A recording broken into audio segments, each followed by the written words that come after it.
하나님 말씀 보겠습니다. 디모데후서 1장 12절 한 절만 함께 봅니다.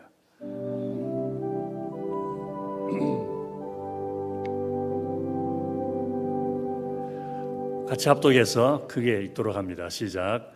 이를 인하여 내가 또 이 고난을 받되 부끄러워하지 아니함은 나의 의뢰한 자를 내가 알고 또한 나의 의탁한 것을 그날까지 저가 능히 지키실 줄을 확신함이라. 아멘. 기도하겠습니다. 고마우신 아버지 하나님, 오늘도 주님을 찬양하는 기쁨 주셔 감사를 드립니다. 주님을 예배하는 영광을 누리게 하여 주옵시고 우리 주님을 아버지라 부를 수 있는 특권으로 하나님께 예배와 경배의 아름다운 시간을 드릴 수 있어 감사를 드립니다. 주님을 높이는 곳에 주님의 역사가 나타나고 주께 영광 돌리는 곳에 주님의 은혜가 나타나는 줄 믿고 주께 간구하오니 오늘도 예배하는 주의 백성들을 특별히 기억하사 축복하여 주시옵소서. 무엇보다 어려운 눈길을 뚫고 달려왔습니다. 미끄러운 길, 위험한 길을 마다하지 않고 하나님 예배하기 위하여 달려나왔사오니 우리들의 정성을 주님이 받아 주옵시고 뜻하신 바대로 원하시는 대로 기뻐하시는 대로 은혜와 평강을 내려 주시옵소서. 오늘도 주의 이름 부르며 아픈 육신을 가지고 주께 나왔사오니 머리부터 발끝까지 예수 보혈로 고쳐 주시옵소서. 주님 치유를 선포하여 주옵시고 깨끗이 낫도록 축복하여 주시옵소서. 생활의 어려움 속에서 주의 이름을 부릅니다. 하나님의 능력과 권능으로 부족한 모든 부분들마다 차곡차곡 채워주셔서 넘치는 주님의 축복을 누리게 하여 주시옵소서. 무엇보다 성령을 사모합니다. 주님께서 사모하는 자에게 성령을 선물로 주시지 않겠느냐 하신 말씀을 기억하며 오늘도 간구하오니 풍성하게 채워 주시옵소서.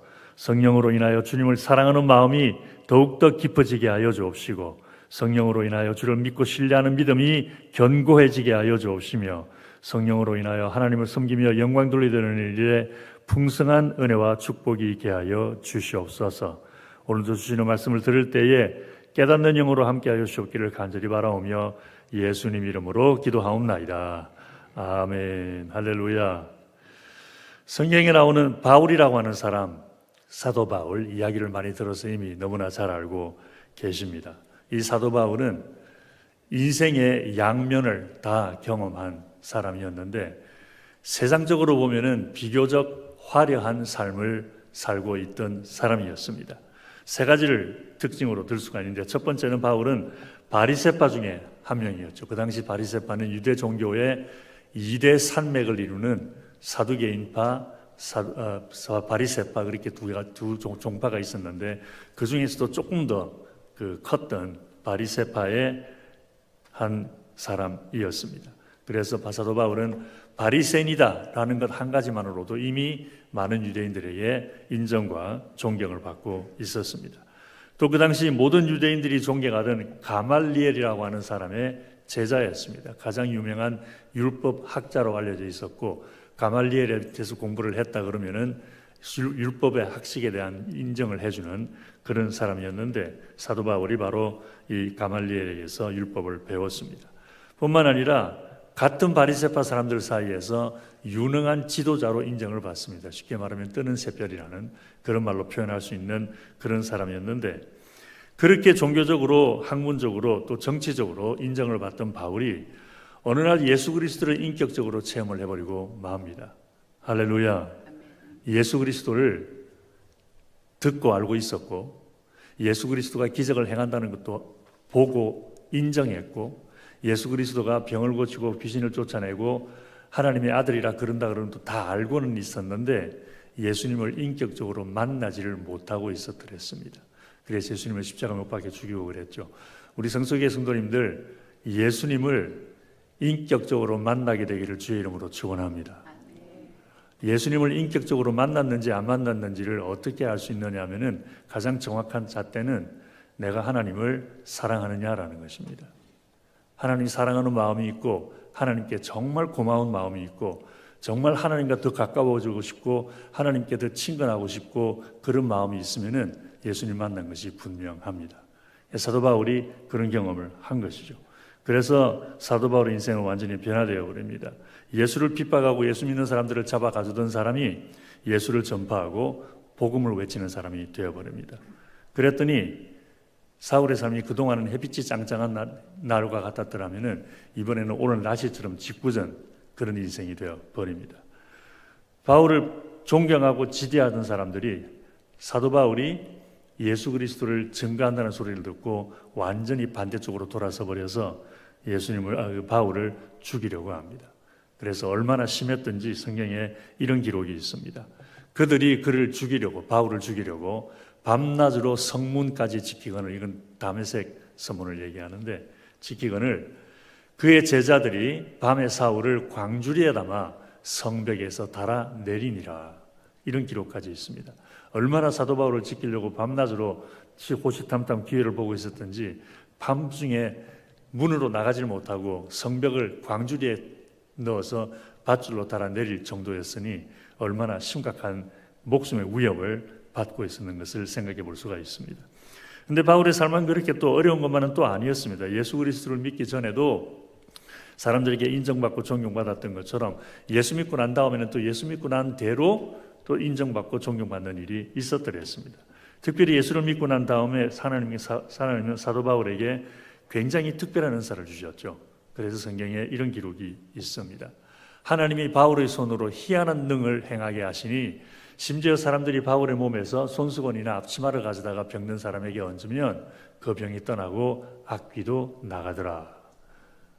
우리 예수님이 행하셨던 것보다 어쩌면 더 놀라운 일들이 일어난 거죠. 예수님 손수건 얹고 뭐 그런 얘기 없잖아요. 그런데 사도 바울이 가지고 있던 어떤 물품을 가져다가 아픈 사람이 놓고 귀신 들린 사람이 놓기만 하면은 그런 역사가 나타났다 그랬으니까 어마어마한 능력을 하나님께서 사도 바울을 통하여 베푸신 거죠.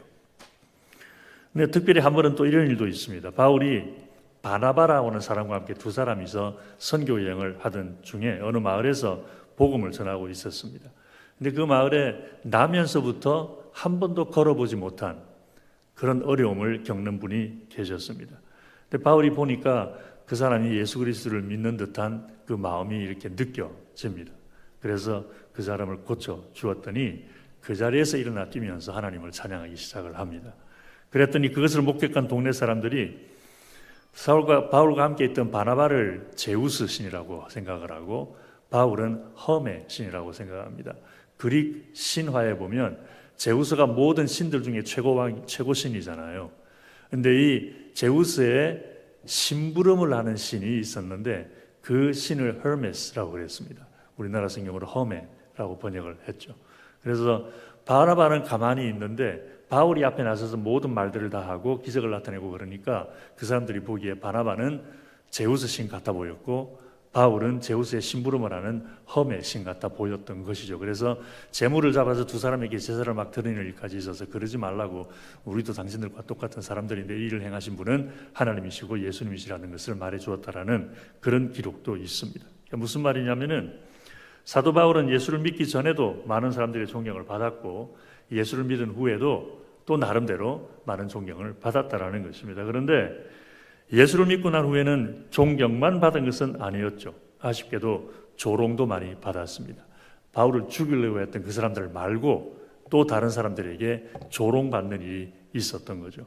왜냐하면 바울의 삶을 바라보고 있으면 바울이 외치는 복음과 맞지 않는 것이 너무 많았거든요.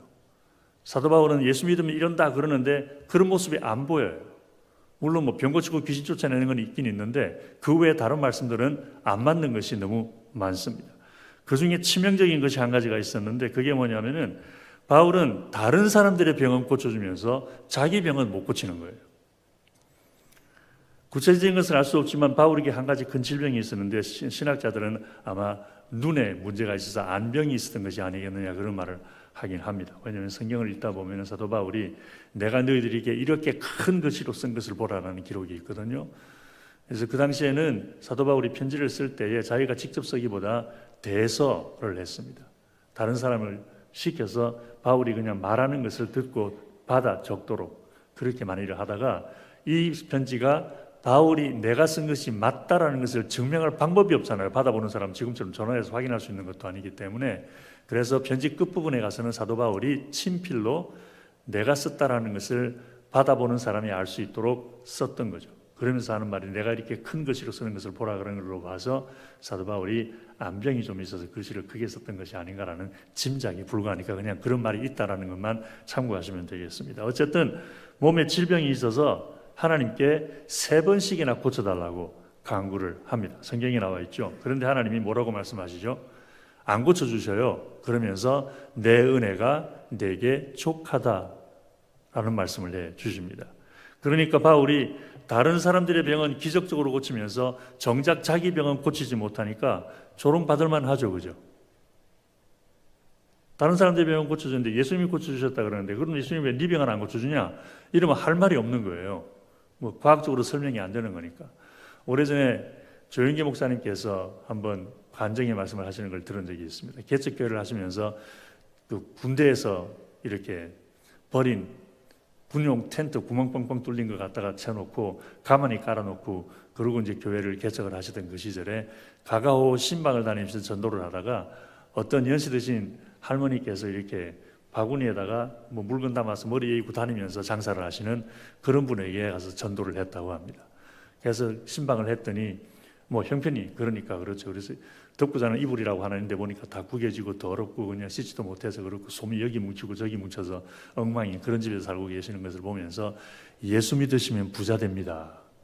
예수 믿으면 하나님이 복 주십니다. 할머니 예수 믿으십시오. 그래서 그분이 교회에 나오셨대요. 교회 나와 보니까 교회라는 데 건물도 없고 구멍 뻥뻥 뚫린 군용 텐트에다가 가만히 깔아놓고 앉아 있으니까 또 다른 분들도 장사를 가기 전에 바구니 들고 와서 옆에 놓고 예배드리고 그러니까 이게 교회 꼴이 말이 아닌 거죠. 그때 그분이 목사님 보고 그러시더래요. 당신 꼴이나 내 꼴이나 그랬다고. 근데 그게 그렇게 잊혀지지 않는다고. 그러니까 예수 믿으면 복 받는다 그러는데 왜 당신은 복 못 받냐 이러면 할 말이 없어서 그러는 거예요. 사도 바울이 바로 그랬던 거죠. 또 바울은 예수님이 구세주라고 외쳤습니다. 예수님이 모든 걸 채워주신다고 고백합니다. 예수님은 못하실 것이 없다고 그렇게 외치고 다니는데 사도 바울의 삶을 보면 온통 고난투성인 거예요. 먹을 것이 없어 굶주리기를 수도 없이 하고 배 타고 가다가 파산하는 바람에 죽을 뻔한 일이 3번이나 있었고 자기를 미워하는 사람들에게 잡혀가서 채찍에 맞고 몽둥이로 맞는 것은 셀 수도 없습니다. 심지어 오늘 읽은 본문도 로마 감옥에서 쓴 것입니다. 무슨 말이냐면 하나님께서 구원해 주신다고 도와주신다고 축복해 주신다고 하는 말들이 모두 부끄럽고 창피할 수밖에 없는 말이 되어버린 거예요. 실제로 그런 일이 바울의 삶 속에 일어나지 않고 있으니까. 그래서 오늘 본문에서 바울은 이렇게 말을 하죠. 내가 또 이 고난을 받되 부끄러워하지 않는다. 사람들이 뭐라고 나를 놀려도 부끄러워하지 않는다. 무슨 말이냐면은 사도 바울 자신도 내 삶을 바라보고 있으면 내가 보아도 인간적인 상식으로 생각했을 때에 부끄러울 수밖에 없는 형편이라는 것을 본인도 알고 있다라는 것입니다. 예수 믿는 자들을 하나님께서 구원해 주시고 축복해 주신다고 그렇게 외쳤는데 정작 자기 자신의 삶 속에서는 예수님이 그렇게 구원하시고 축복하시는 모습이 보이지 않으니까. 더군다나 디모데후서를 쓸 때도 조금 전에 말씀드린 것처럼 로마 감옥에 갇힌 상태에서 쓰고 있었으니까 아니 하나님이 그렇게 너를 구원하고 예수님이 너를 축복하는 것 같으면 왜 감옥에 그렇게 앉아있도록 가만히 내버려두냐 이런 말을 할 때에 할 말이 없는 거예요. 그래서 바울도 자기가 자기를 살펴보아도 이건 부끄러울 수밖에 없는 상황이라는 것을 알았습니다. 그렇기 때문에 내가 이 고난을 받되 부끄러워하지 않는다라고 말을 했던 거죠. 누가 보아도 부끄러울 수밖에 없는 상황이지만 자기는 부끄러워하지 않겠다는 것입니다. 그러면서 그 이유에 대해서 이렇게 읽었죠. 나의 의뢰한 자를 내가 알고 할렐루야. 내가 누구에게 내 삶을 의뢰했는지 내가 알고 또 나의 의탁한 그것을 그날까지 저가 능히 지키실 줄을 확신하노라. 할렐루야. 무슨 말이냐면은 세상적으로 보면은 하나님이 역사하시지 않는 것 같아서 하나님이 역사하신다고 외치고 고백하기가 부끄럽게 여겨질만 하지만 그러나 하나님은 당신을 의지하고 신뢰하는 자들을 반드시 구원하시고 축복하신다는 것을 나는 확신한다라는 것입니다. 그렇기 때문에 너희들은 아무리 놀려봐야 그게 나에게 아무런 효과가 없고 나를 그렇게 부끄럽게 그렇게 만들려고 애를 쓰지만 It's not gonna work. 왜? 하나님은 반드시 나를 구원하고 축복할 거라는 건 나는 믿으니까. 언젠가는 너희들이 부끄러움을 오히려 당할 테니까 하는 그런 확신이 있다라는 것입니다. 그런데 그렇게 생각을 해보면은 바울만 그런 것은 아닙니다. 성경에 나오는 모든 믿음의 선조들이 전부 그런 경험을 했습니다. 모두 하나님의 구원하심과 축복하심을 믿고 순종하시며 하나님을 섬겼는데, 그렇게 하나님을 믿고 섬기는 일이 세상 사람들 보기에는 부끄럽게 보일 수밖에 없는 일이었던 거죠. 그냥 하나님 섬기기만 하면 괜찮은데 그 하나님이 나를 구원하실 것이다 그러는데 안 구원하시는 거예요. 그 하나님이 나를 지켜주실 것이다 그러는데 지켜주시는 모습이 안 보여요. 그러니까 참 창피한 줄도 모르고 계속 저렇게 외치네 라는 말을 들을 수밖에 없는 삶을 살았던 거죠. 우선 아브라함을 생각해 보십시다. 성경에는 나와 있지 않지만 한번 이런 시나리오를 생각해 보십시다. 아브라함이 하나님의 인도하심을 따라서 먼 길을 걸어와서 가나안 땅에 도착을 합니다. 그랬더니 가나안 땅에 사는 사람들이 낯선 사람이 찾아왔으니까 누군가 궁금해서 빵 들고 음료수 들고 찾아와서 환영하는 의미에서 함께 교제를 나누면서 어디서 왔소? 갈대우르에서 왔습니다. 어떻게 왔소? 걸어서 왔습니다. 아니 그거 말고 어떤 이유로 왔냐고, 하나님께서 나를 이곳으로 보내라 그래서 왔습니다. 그럼 그 하나님 어떤 하나님이십니까? 나한테 많은 후손을 주겠다고 약속하신 하나님이십니다. 아유 그러시군요. 축복받으셨네요. 근데 그 후손들 다 어디 있습니까? 아직은 안 주셨습니다. 내 앞으로 주실 겁니다. 지금 얼마 동안 그 하나님을 따라다닌 겁니까? 25년이 다 되어 갑니다. 여러분들 같으면 어떻게 생각하시겠어요? 이야, 이 사람 어마어마하게 위대한 사람 아니면은 어마어마하게 바보 같은 사람이네. 그러지 않겠습니까? 사반세기가 다 되도록 많은 후손을 주겠다는 약속 붙잡고 하나님이 내게 후손 준다고 생각하고 따라다녔는데 아직 아들 한 명도 주지 않았는데도 불구하고 계속 하나님이 줄 거라고 그러고 말을 하고 돌아다니니 세상 사람들 보기에 어떻겠느냐는 거죠. 또 요셉은 어떻습니까? 요셉이 어렸을 때 하나님께서 요셉에게 놀라운 꿈을 2개 보여주시죠. 첫 번째 꿈은 형제 11명이 모두 자기에게 절하는 꿈이었고, 두 번째 꿈은 부모까지도 형제들과 함께 자기에게 절하는 그런 꿈입니다. 그런데 그 후로 요셉에게 무슨 일이 일어났습니까? 형들에게 큰 소리 떵떵 쳤는데 하나님이 나중에 당신들이 나보고 절하도록 만든데 그랬는데 1년이 지나고 2년이 지나고 3년이 지나도 그런 일 징조가 보이지도 않습니다. 형들이 뭐라 그러겠습니까? 야 임마 웃기는 소리 하지 마. 근데 요셉은 그러지 않죠. 아니야 분명히 하나님이 그렇게 해주실 거야. 엄마 아빠도 나한테 절할걸? 그러면서 엄마 아버지까지 이제 같이 끌고 들어갑니다. 그러다가 결국은 형들에 의해 애굽의 종으로 팔려버리죠. 하나님이 부모와 형제들이 나에게 절하도록 해줄 것이라 그러는데 부모 형제로부터 멀리 떠나가 버립니다. 그러니 이제 두 분 다시 절할 일이 없어져 버립니다. 그런데도 계속 요셉은 그 꿈을 붙잡고 있습니다. 주인 오해로 감옥에 갇히기도 합니다. 근데 이런 상황 속에서 한번 또 이런 상상을 해보십시다. 요셉과 같이 감옥에 갇힌 사람들이 요셉이 궁금합니다. 누군지. 보니까 애굽 사람은 아닌 것 같아서 어디서 왔냐 그랬더니 나 저기 히브리 사람인데 가나안 땅에서 이러이러 여차저차해서 왔다. 어떻게 해서 그렇게 오게 되었냐. 하나님이 나에게 꿈을 보여주시는데 형들에게 말했더니 아무도 나를 믿으려고 하지 않고 그 꿈을 본 지가 언젠데 벌써 15년 넘었다고. 근데 보니까 지금 형들이 와서 절을 하기는커녕 감옥에 갇혀있는 주제에 너무 어이없는 말을 하고 있는 것이죠. 그러니 그런 하나님이 나를 구원해 줄 거라고 하는 그런 말을 계속해서 하고 강조하고 다니는 것이 얼마나 안 믿는 사람들 눈에 보이기에는 부끄러웠겠습니까? 다윗도 마찬가지입니다. 골리앗과 싸웠다고 앞에 나섭니다. 어린 다윗이 자기가 싸우겠다는 것을 보고 골리앗이 뭐라고 그러죠? 네가 나를 개처럼 여기고 막대기를 가지고 내게 나왔느냐? 라는 말로 조롱을 합니다. 무슨 말이냐면은 부끄럽고 창피한 줄 알아라는 얘기예요. 야, 너 나이도 어린 것이 키도 작은 게 힘도 안 되고 전쟁에 한 번도 네가 나하고 싸우겠다는 이게 말이 되는 소리냐 지금? 그것도 막대기 들고 와서 부끄럽고 창피한 줄 알아야지. 그런 뜻이잖아요. 아무리 여호와 하나님을 믿는다고 해도 큰 칼과 창을 들고 갑옷으로 무장한 골리앗을 막대기 하나 들고 싸우려고 나온 모습이 너무 불쌍하다는 것입니다. 그것뿐만이 아니죠. 다윗은 여호와 하나님을 가리켜서 이런 고백도 합니다. 골리앗과는 상관없는 것이지만 시편 18편에서 이런 고백하죠. 나의 반석이시오 여호와는 나의 반석이시오 나의 요새시오 나를 건지시는 자시오 나의 하나님이시오 나의 피할 바위시오 나의 방패시오 나의 구원의 뿌리시오 나의 산성이시로다. 그런데 어떻게 됐습니까? 사울에게 쫓겨서 10년 이상을 피난살이를 합니다. 그러면서 하는 얘기가 하나님이 나를 구원해 주실 것이다. 하나님이 나의 방패가 되어 주실 것이다. 그런데 아무리 봐도 하나님이 구원해 주시고 방패가 되어 주시는 모습이 보이지를 않습니다. 얼마나 창피한 일이 될 수가 있고, 우리는 늘 들어서 아는 소리지만 세상 사람들이 봤을 때, 근데 그렇게 여호와 하나님을 믿고 신뢰하고 섬기는 일이 부끄럽게 여겨지는 일은 개인적으로만 일어난 것은 아닙니다. 민족적으로도 일어납니다. 이스라엘 민족이 40년 동안 광야 생활한 것을 보면은 그렇게 생각해 볼 수 있습니다. 가나안 땅에 들어갈 때까지 몇 년 걸렸죠? 40년 걸립니다. 애굽에서 가나안까지 아무리 오래 걸린다고 해도 1, 2년이면 충분히 갈 수 있습니다. 실제로 그렇게 갔었는데 하나님께서 정탐꾼들의 소리를 듣고 하나님을 원망하는 백성들 때문에 광야 생활 40년 뺑뺑이를 돌리셨잖아요. 그런데 무려 40년이나 가나안 땅에 들어가지 못하고 광야 생활을 합니다. 그러니까 우리가 이웃 족속의 입장에서 한번 생각을 해보십시다. 소문이 들려오기 시작하는데 하나님께서 애굽 땅에 10가지 재앙을 내리셨대. 와, 여호와는 대단한 거. 왜 그랬대? 그러니까 이스라엘 백성들을 애굽에서 이끌어내시려고 그러셨대. 홍해를 가르셨대. 와, 세상에. 만나와 메추라기로 먹이신대. 불기둥 구름기둥으로 그렇게 하시고 반석에서 물을 내시고 아말렉에서 물리치게 하시고.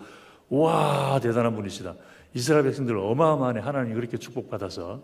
근데 하나님이 가나안 땅으로 데려가시려고 그러셨대. 그러네. 그러는데 1년이 지나고 2년이 지나고 10년이 지나고 20년이 지나고 30년이 지나도 1년, 2년이면 갈 수 있는 가나안 땅에 들어가지 못하고 계속 광야에서 방황만 하고 있어요. 그럼 어떻게 생각하시겠어요? 사업을 하면서 이거 하면은 떼돈 번다고. 그래서 아유 정말 그게 좋은 사업 하시니까 정말 부자 되시겠네요. 그러고 있는데 1년이 지나고 2년이 지나도 계속 제자리 걸음이고 10년이 지나고 30년이 지나도 계속 제자리 걸음이면은 뭐라고 생각하겠습니까? 그래서 바산 왕 옥하고 시온을 가나안 땅에 들어가기 불과 얼마 전에 1, 2년 전에 바산 왕 옥하고 시온을 때려 부술뜨기 전까지는 49년 동안은 광야 생활을 뱅뱅 도는 거예요. 이스라엘 백성 요새 어디 있대? 시내산 부근에 있나 봐. 그 사람은 작년에 거기 있지 않았어? 그러네. 계속 거기 있네. 10년 지나고 난 다음에 어디 있어? 바람 광야에 있대. 거기서 뭐 한대? 몰라. 그냥 거기 사나 봐. 언제 가나안 땅 들어간대? 그것도 몰라. 들어갈지 안 들어갈지 뭐 그렇게 들어가겠어? 그런 얘기가 오고 가지 않았겠냐고요. 이 가나안 땅에 간다라는 그 말을 이스라엘 백성들에게는 희망이요 소망이었지만 이 다른 족속들이 들었을 때는 말이 안 되는 소리를 지금 하고 있는 거니까 얼마나 창피한 노릇이겠습니까?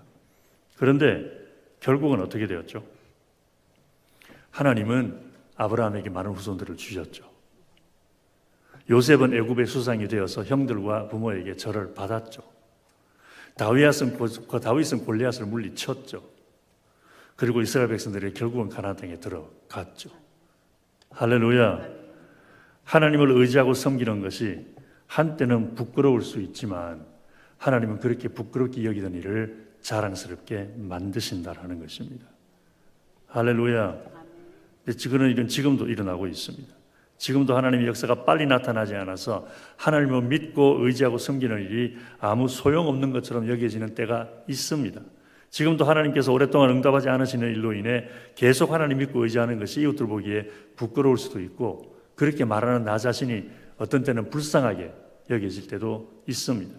그렇지만 우리 하나님은 우리를 그렇게 부끄러운 것에 내버려 두지 않으십니다. 그래서 사도 바울은 오늘 본문처럼 고백을 한 거예요.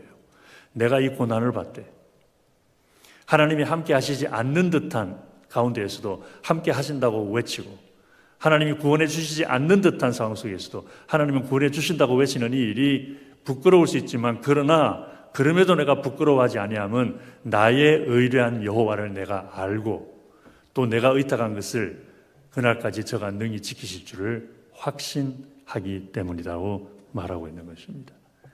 새해가 되어 벌써 세 번째 주일입니다. 올해도 많은 기도가 응답되기를 주의 이름으로 축원합니다. 그러나 비록 생각만큼 빨리 응답이 되지 않을 수도 있겠죠. 그래서 때로는 예수 믿는다는 것이 이웃들 보기에 조금은 부끄러울 수도 있겠죠.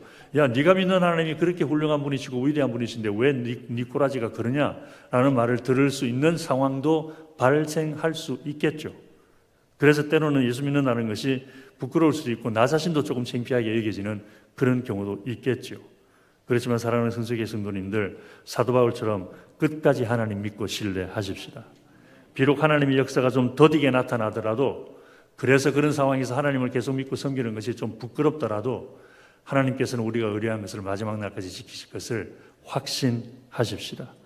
그래서 오늘의 부끄러움을 내일의 영광으로 바꾸시는 하나님의 은혜를 누리기를 주의 이름으로 축원합니다. 기도하겠습니다.